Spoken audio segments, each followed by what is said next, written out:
제18분 일체동관분. 일체를 하나로 보니.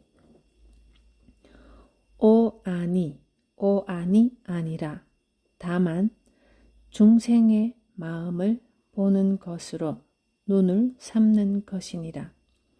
시방무량세계에 있는 바 중생의 마음이 일어나는 것을 다 알고 보는 것은 그 중생 전체가 요래의 자심 중생인 고로 모든 중생의 한 생각이 곧 요래의 자심이 동한 것이라 어찌 보고 알지 못하랴. 제18 일체동관분. 수보리 어의 운하. 열의 유육안부. 여시 세존. 열의 유육안. 수보리 어의 운하.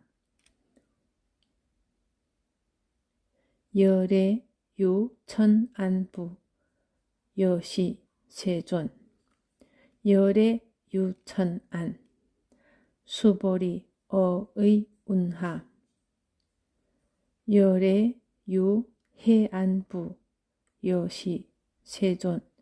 열의 유해안. 수보리 어의 운하. 열의 유법안부. 여시 세존. 열의 유법안. 수보리 어의 운하. 열의 유불안부. 여시 세존. 열의 유불안. 수보리 어의 운하. 여항하중 소유사. 불설시사부. 여시 세존. 열의 설시사. 수보리 어의 운하. 여일항하중 소유사. 유여시사 등 항하. 시제항하. 소유사수. 불세계 여시. 영위다부. 심다 세존. 불고 수보리 이소국토중. 소유중생. 약간 종심. 열의 실지. 하이고. 열의 설제심. 개위비심. 시명위심. 소이자하. 수보리 과거심 불가득. 현재심 불가득. 미래심 불가득. 수보리여, 그대는 어떻게 생각하느냐? 요래에게 육안이 있느냐? 그렇습니다. 세존이시여, 요래에게는 육안이 있습니다. 수보리여, 그대는 어떻게 생각하느냐? 요래에게 천안이 있느냐?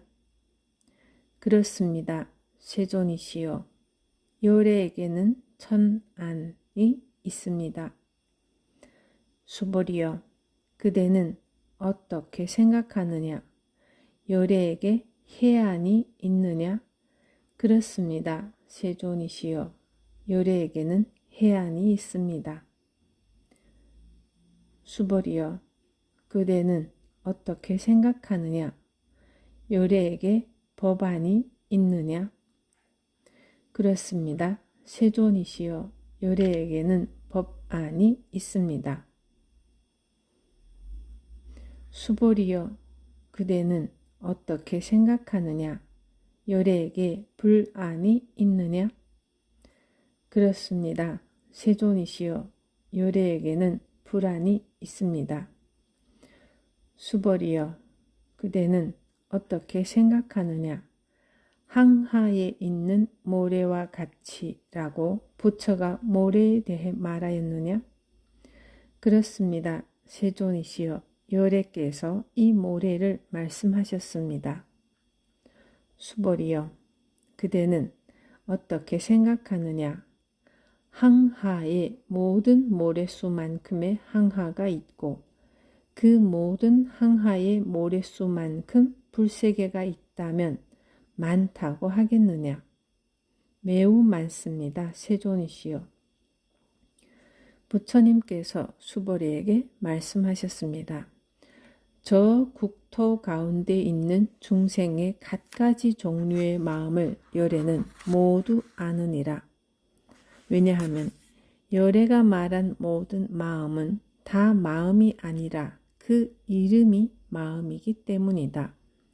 왜냐하면 수보리여 과거의 마음은 얻을 수 없으며 현재의 마음도 얻을 수 없으며 미래의 마음도 얻을 수 없기 때문이다.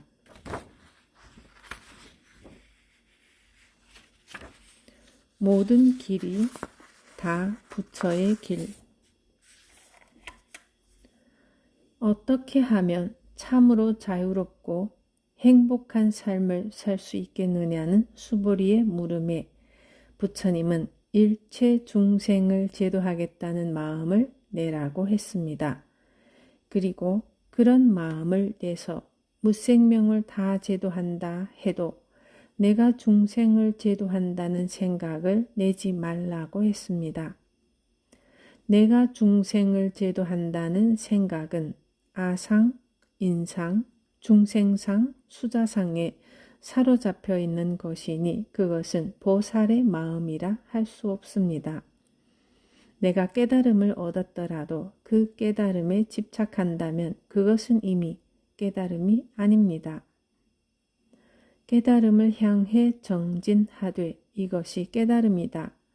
내가 깨달음을 얻었다는 생각에 사로잡히지 않아야 하고 일체 중생을 제도하는 삶을 살되 중생이라는 상을 짓지 않아야 하며 쉼 없이 정토를 장엄하되 장엄에 사로잡히는 것을 경계해야 합니다. 이것이 어떤 상에도 머무르지 않는 구경무아입니다. 그러자 수보리의 마음에는 또 다른 의문이 이어집니다. 중생을 제도한다는 생각에 머물지 않고 제도할 중생이 본래 없다면 열애는 어떻게 5가지 눈을 가질 수 있었을까? 이 땅을 장엄한다는 생각에 머물지 않으며 장엄할 세상조차 본래 없다면 열애의 5가지 눈은 도대체 어떻게 생긴 것일까? 부처님은 분명 5가지 눈이 있고 그 눈으로 세상을 보고 계시지 않은가? 만일 아무 볼 대상이 없다면 5가지 눈이 대체 무슨 소용인가? 제도해야 할 중생도 장엄해야 할 세상도 없다면 우리는 무엇으로 보살행을 하며 어떻게 성불할 수 있단 말인가? 수보리는 이 세상에 고통받는 중생이 무수하니 보살은 중생을 제도하고 육바라밀을 행하며 그렇게 사바세계를 정화하고 장엄한 공덕으로 마침내 성불의 경지에 이른다고 믿어왔습니다. 부처님은 수보리의 의혹에 다시 묻습니다. 수보리여, 그대는 어떻게 생각하느냐? 열애에게 유관이 있느냐? 그렇습니다. 세존이시여, 열애에게는 육안이 있습니다. 육안은 육체적인 눈입니다. 사람은 손으로 만지고 코로 냄새 맡고 귀로 듣고 혀로 맛보고 눈으로 보는 5가지 감각기관을 통해 외부 세계를 인식합니다. 그 5가지 감각기관 중 특히 눈은 발달 정도가 다른 감각기관보다 우월해서 외부 세계를 인식하는 데 있어 시각에 의지하는 비중이 압도적으로 큽니다. 그래서 예로부터 아는 것과 보는 것을 같은 뜻으로 사용해 객관세계든 내면세계든 바르게 아는 것을 바르게 본다는 말로 표현하곤 했습니다. 그런데 여기서 말하는 육안은 단지 시각적 기능만을 의미하는 것은 아닙니다. 5가지 감각기관을 총칭하는 뜻으로 이해하는 편이 타당합니다.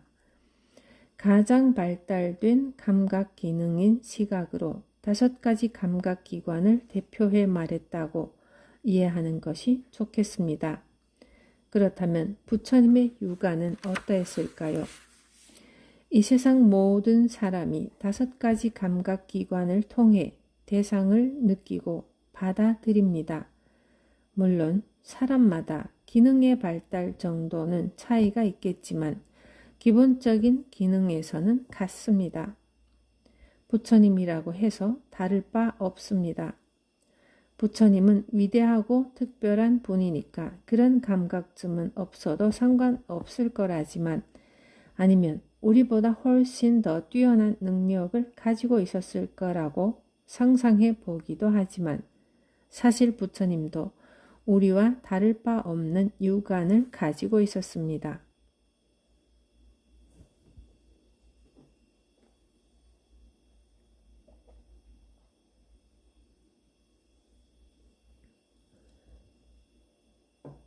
수보리여, 그대는 어떻게 생각하느냐? 열애에게 천안이 있느냐? 그렇습니다. 세존이시여, 열애에게는 천안이 있습니다. 천안은 사물의 근본을 통찰하는 직관의 힘입니다. 천안은 누구나 다 가지고 있지만 사람에 따라 더 발달해 있기도 하고 덜 발달해 있기도 합니다. 어떻게 개발하고 노력하느냐에 따라 놀라운 신통을 가질 수도 있습니다. 실제로 부처님 제자 가운데 목건려는 신통제일이라 불릴 만큼 신통력이 뛰어났다 합니다. 그런데 5가지 감각기관을 육안으로 통칭한 것처럼 천안 역시 5가지 신통력을 아울러 상징합니다. 이를 오신통이라 하는데 천안통, 천이통, 신족통, 숙명통, 타심통을 말합니다. 천안통은 세간의 모든 고락의 모양과 갖가지 형색을 환히 꿰뚫어 볼 수 있고 자기와 남의 미래세에 관한 일을 내다볼 수 있는 능력을 말합니다. 천이통은 세간의 모든 말과 여러 나라 각 지역의 말, 나아가 짐승의 말까지 듣는 능력을 말합니다. 신족통은 뜻대로 모습을 바꾸거나 어디든지 마음대로 날아갈 수 있는 능력을 말하고 숙명통은 전생을 아는 능력, 타심통은 남의 마음속을 꿰뚫어 아는 능력입니다. 이러한 신통은 초월적인 능력을 말합니다. 그러나 불교에서는 이러한 신통을 중요시하는 것을 경계합니다. 비록 보이지 않는 것을 볼 수 있고 들리지 않는 소리를 들을 수 있는 능력이 있다 해도 누군가 자기를 욕하거나 물건을 빼앗을 때 화가 나고 미워지는 것은 보통 사람과 하나도 다를 바 없습니다. 신통력은 번뇌가 없고 걸림이 없는 자유로운 사람이 되는 경지와는 아무 관계가 없습니다.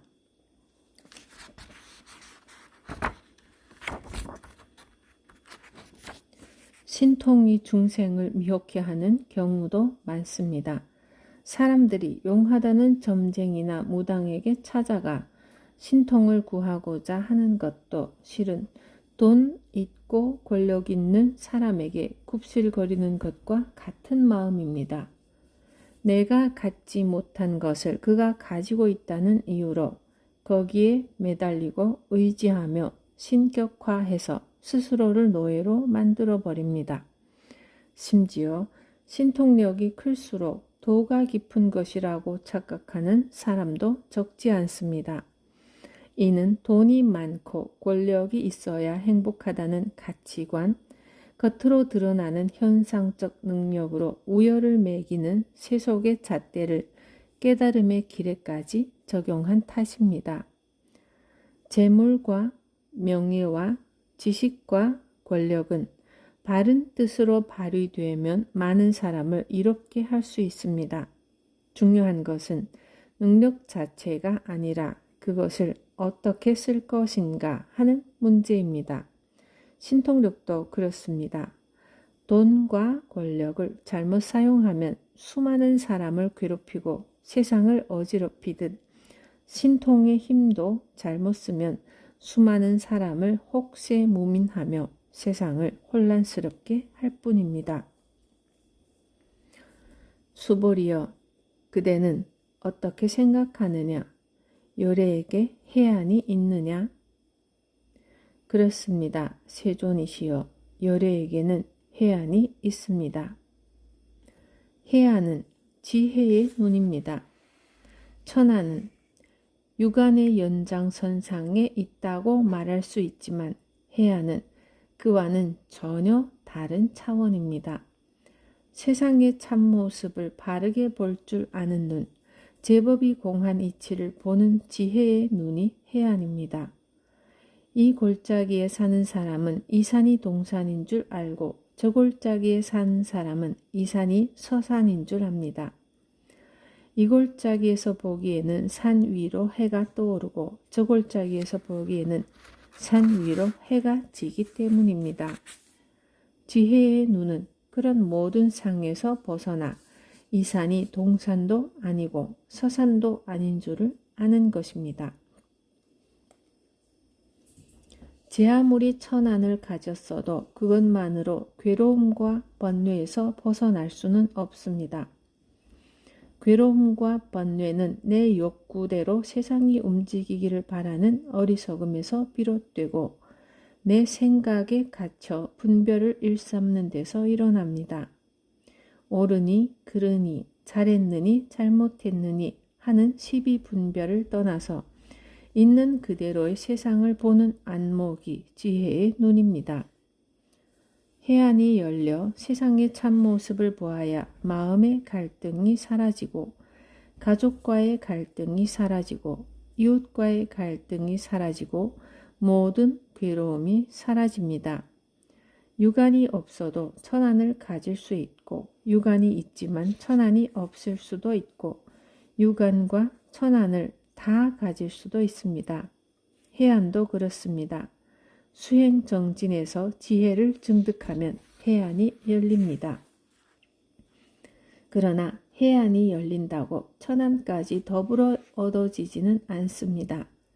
육안과 천안 없이도 해안을 가질 수 있고 육안과 해안은 있으나 천안이 없을 수도 있고 육안과 천안과 해안을 다 가질 수도 있습니다.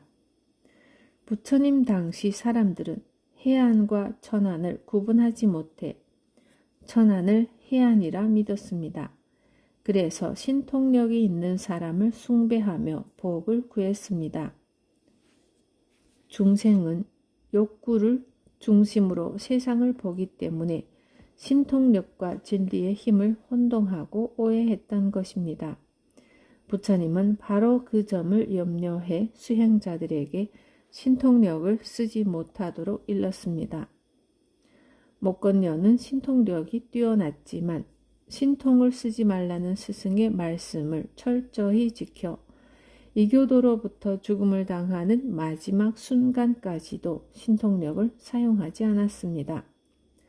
부처님도 6년 고행 끝에 몸이 극도로 쇠약해져 목숨이 위태로울 지경이었지만 천신들이 신통으로 건강을 회복시켜 주겠다고 유혹해도 거절했습니다.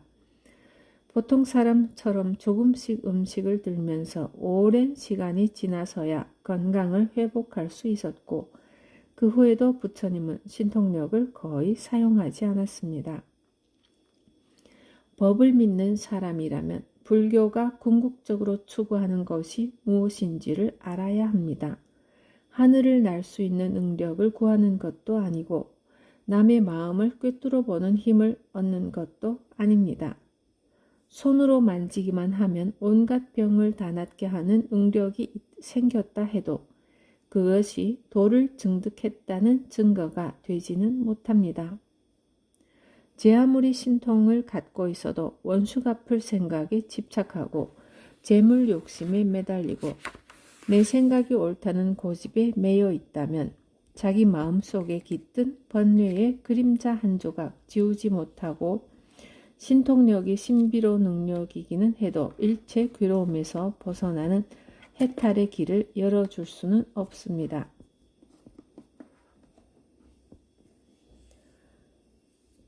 수보리여, 그대는 어떻게 생각하느냐? 요래에게 법안이 있느냐? 그렇습니다. 세존이시여, 요래에게는 법안이 있습니다. 사물이 본래 정해진 실체가 없는 이치를 보는 안목이 해안이라면 인연 따라 일어나는 만상을 하나하나 빠짐없이 훤히 보는 안목이 법안입니다. 제법이 공한 줄 아는 해안이 열리면 시비 분별하는 마음이 없어지고 안온해집니다.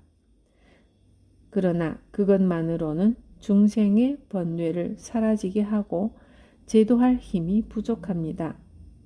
인연 따라 일어나는 갖가지 모습을 훤히 볼 줄 아는 법안이 열려야 보살이라고 할 수 있습니다. 수많은 파도가 생겼다 사라지는 모습만 보는 것이 중생의 안목입니다. 바다 전체를 보면 파도가 생겨났다 말할 것도 없고 사라졌다 할 것도 없습니다. 생멸을 떠난 공한 세계를 보는 눈이 해안입니다. 그러나 더 넓고 깊은 눈으로 보면 바다는 단지 하나가 아닙니다. 그 하나로부터 수많은 파도가 생기고 풍랑이 일어납니다. 바람의 변화에 따라 일어나고 사라지는 온갖 풍랑과 파도의 가지가지 미묘한 현상을 훤히 다 아는 안목이 법안입니다. 해안에 머물러 제법이 공하다, 이것이 진리다 하고 법의 한 모습에만 집착하면 법집이 됩니다. 법집에 빠지면 제법이 인연 따라 기기묘묘하게 현현하는 세계가 보이지 않습니다. 법이다 하는 집착도 버려야 합니다. 그래야 대승보살의 세계에 들 수 있습니다.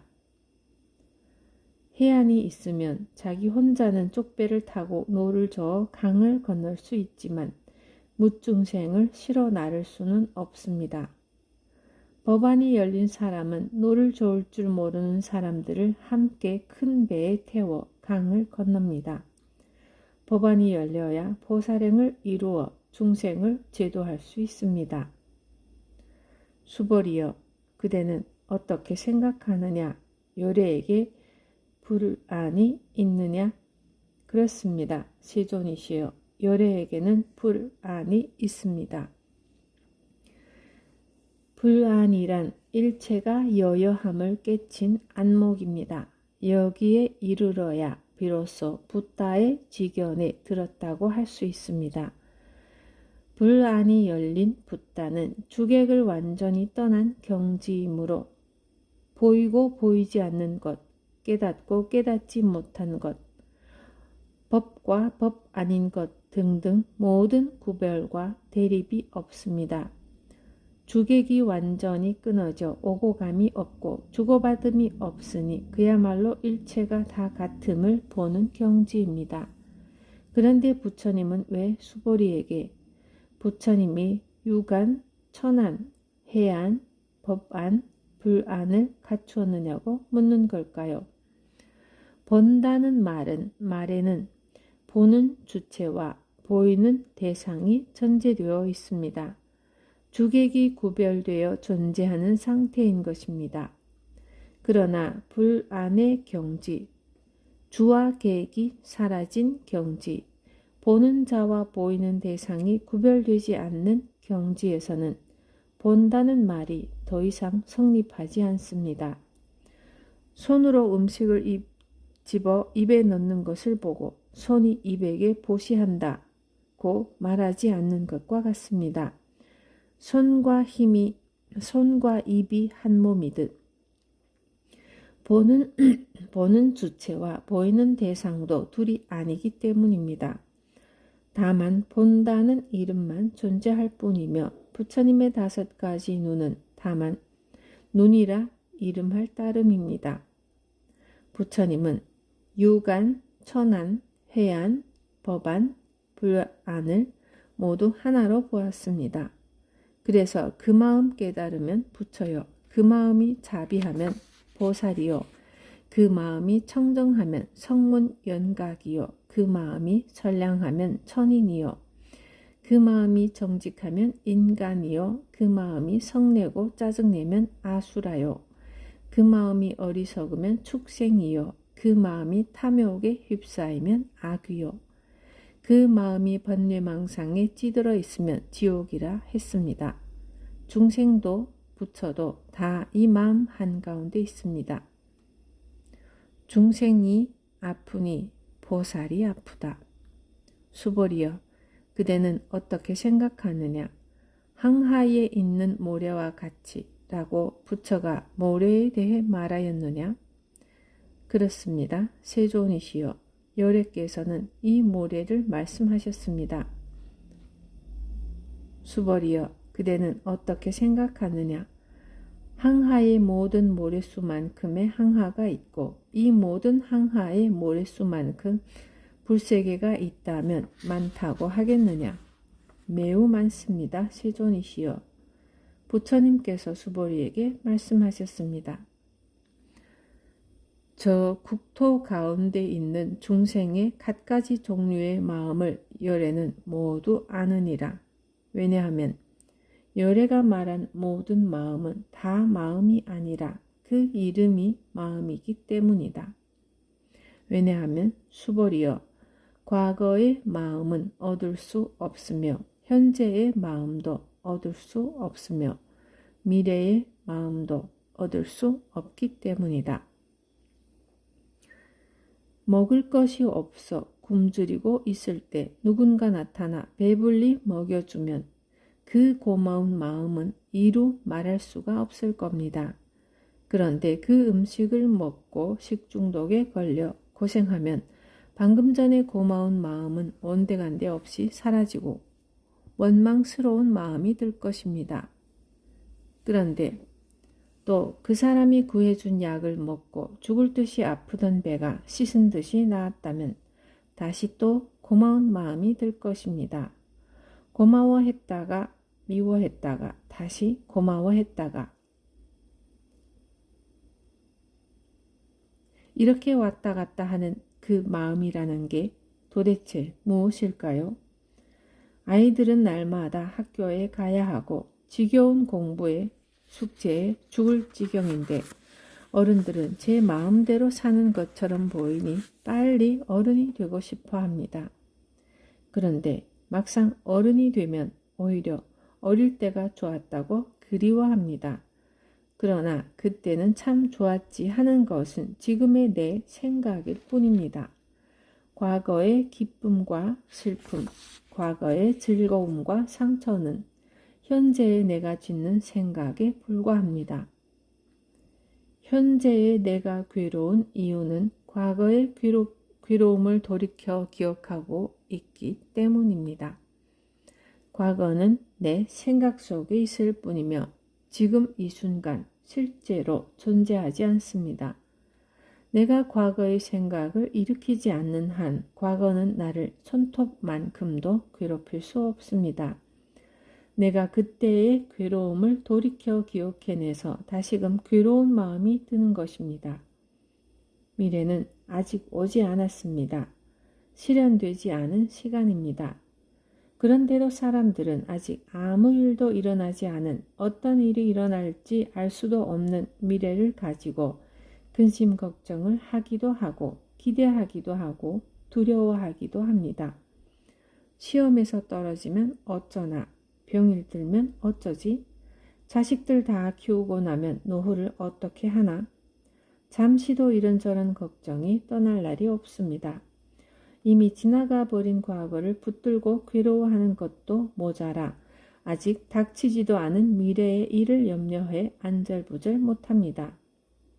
이를 두고 미래가 불확실한 탓이라고 말하지만 사실 그 두려움의 실체는 미래에 있지 않습니다. 미래의 일로 걱정하는 현재의 내 마음속에 두려움이 깃들어 있습니다. 두려움은 알 수 없는 미래에 있는 게 아니라 미래를 걱정하는 현재의 내 마음속에 있습니다. 그런 미래에 대한 감정 역시 현재의 내가 짓는 망상일 뿐입니다. 중요한 것은 언제나 현재입니다. 지나간 과거도 아직 오지 않은 미래도 지금 이 순간 존재하지 않습니다. 한눈 팔 틈 없이 집중해야 하는 시간은 미래도 과거도 아닌 바로 현재입니다. 그런데도 우리는 늘 현재를 놓치며 삽니다. 과거를 생각하다 현재를 놓치고 미래를 걱정하느라 또 현재를 놓칩니다. 그렇게 사는 사람에게는 온전히 집중할 수 있는 현재란 없습니다. 그런 삶은 죽은 것과 다를 바 없습니다. 다만 지금 이 시간에 집중해서 최선을 다하면 현재가 쌓여 미래가 되어가는 이치를 꿰뚫어 보게 됩니다. 그렇다면 과거나 미래가 아닌 현재의 마음에는 본질적인 실체가 있을까요? 지금 일어나는 괴로움과 직면해서 그 본질을 찾아 나가다 보면 거기에도 또한 아무런 실체가 없음을 발견하게 됩니다. 현재의 마음도 하나의 허망한 움직임일 뿐입니다. 마음은 매 순간 끊임없이 일어났다 사라집니다. 이것이 마음이다 하고 내놓을 만한 실체는 어디에도 없습니다.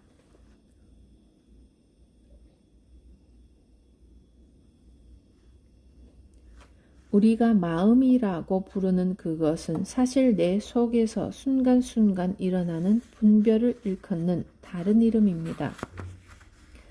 지금 나에게 일어나는 두렵다, 슬프다, 외롭다 하는 갖가지 괴로움은 스스로가 만든 번뇌일 뿐입니다.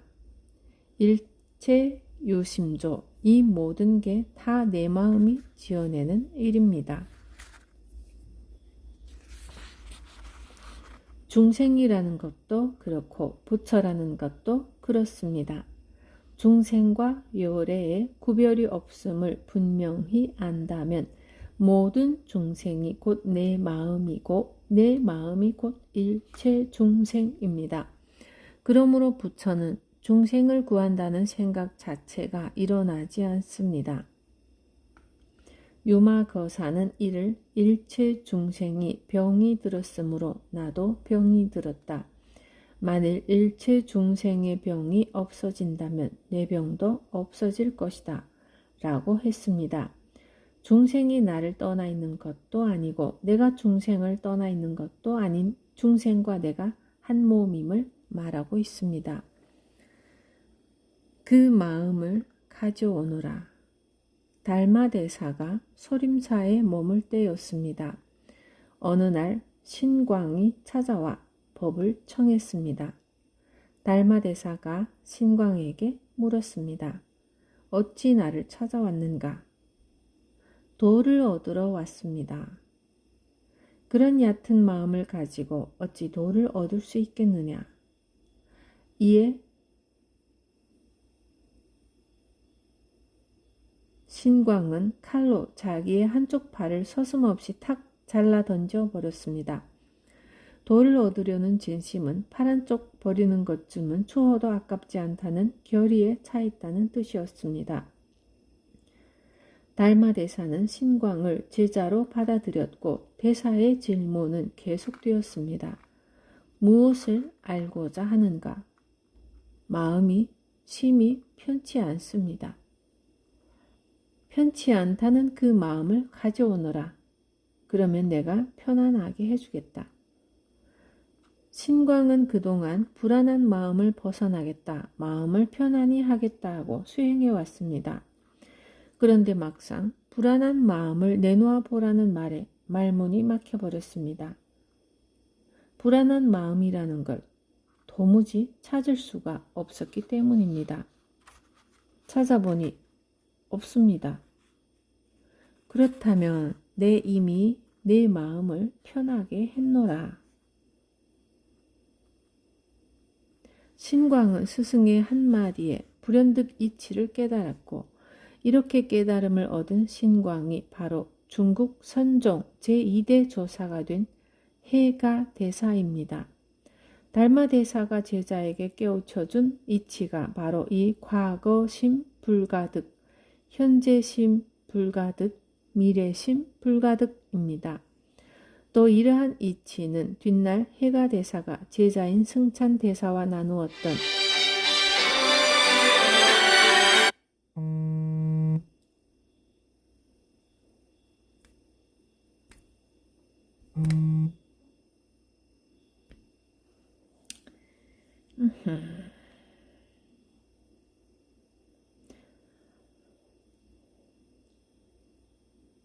또 이러한 이치는 뒷날 해가 대사가 제자인 승찬 대사와 나누었던 깨달음의 대화에서도 이어집니다. 어느 날 승찬 대사가 해가 대사를 찾아와 물었습니다. 저는 죄업이 무거워 일찍이 문둥병을 앓았습니다.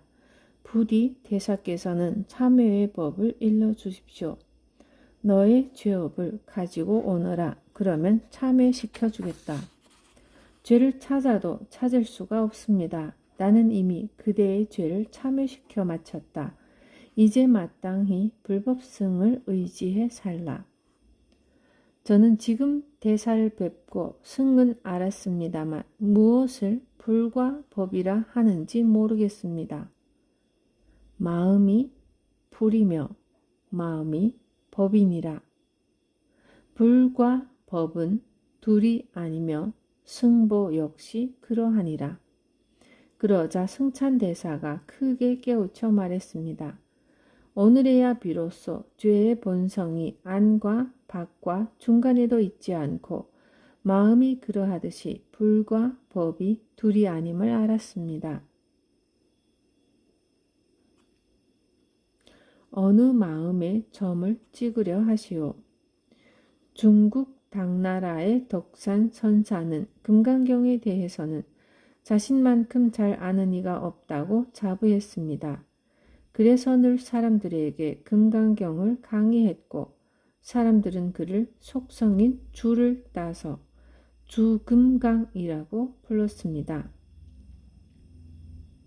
그런데 그가 용담이라는 곳에 숭신이라는 선사가 많은 제자들에게 깨달음의 눈을 열어주고 있다는 소문을 듣고 자신이 지은 금강경 청룡소초를 바랑에 짊어지고는 길을 떠났습니다. 덕산 선사가 용담 근처에 도착해 점심 요깃거리를 찾다가 떡 파는 노파를 만났습니다. 선사는 할머니에게 말했습니다. 점심 요기를 하려 했는데 마침 잘 됐소. 떡을 좀 파시구려. 그런데 할머니는 떡을 내놓는 대신 선사가 짊어진 보찜에 눈길을 던지며 물었습니다. 그 속에는 무엇이 들었소? 아, 이것은 금강경에 관한 책이라오. 그렇다면 정말 잘 됐소. 내가 평소에 금강경에 궁금한 대목이 있었는데 스님이 대답해 준다면 떡은 공짜로 드리리다.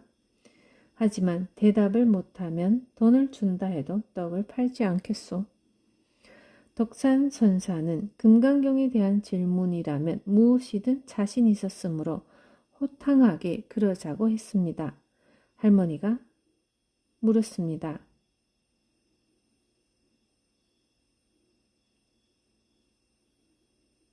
금강경에 과거심 불가득, 현재심 불가득, 미래심 불가득이라는 구절이 있는데 스님은 그중 어느 마음에 점을 찍으려 하시오?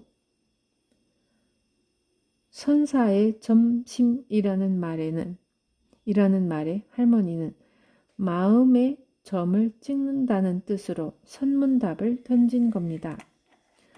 덕산선사는 순간적으로 말문이 막혔습니다. 금강경에 대해서만큼은 완벽하게 통달했다고 자부했건만 이와 같은 물음은 난생 처음이었고 그에 대한 답도 알지 못했던 것입니다. 용담 근처에서 만난 떡장수 할머니의 수준이 이만하다면 숭신선사는 두말할 나이도 없으리라는 두려움이 일었습니다. 하지만 용담에 도착해서는 그런 당혹감을 떨쳐버리고 숭신선사를 찾아 첫마디를 던졌습니다.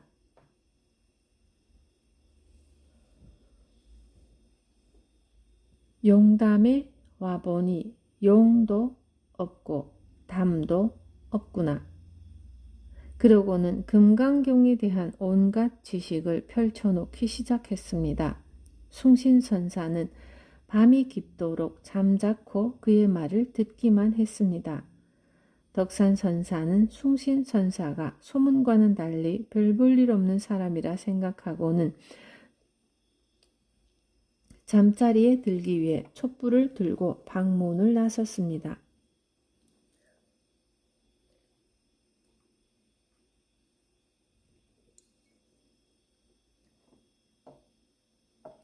그때 곁에 있던 숭신선사가 갑자기 덕산선사가 들고 있던 촛불을 훅 하고 불어 꺼버렸습니다. 순식간에 온 천지가 깜깜해졌고 그 순간 덕산선사는 한 생각 돌이켜 크게 깨달았습니다. 그리고 다음날 아침 덕산선사는 자신이 짊어지고 온 금강경 주석서를 앞마당에 쌓아놓고 불을 질러버리고는 그곳을 떠났습니다. 덕산선사는 그 뒤로 누가 자기에게 와서 법을 물으면 아무 대답 없이 몽둥이로 후려쳤다고 합니다. 덕산방이라 불리는 덕산선사의 몽둥이 이야기는 이런 깨달음에서 시작되었죠. 이는 지식에 사로잡히고 망념에 사로잡힌 정신을 번쩍 들게 하기 위함이었습니다. 지식 위주의 공부가 지나쳐서 깨달음에 방해가 되는 문제를 뛰어넘기 위한 방편이라 하겠습니다.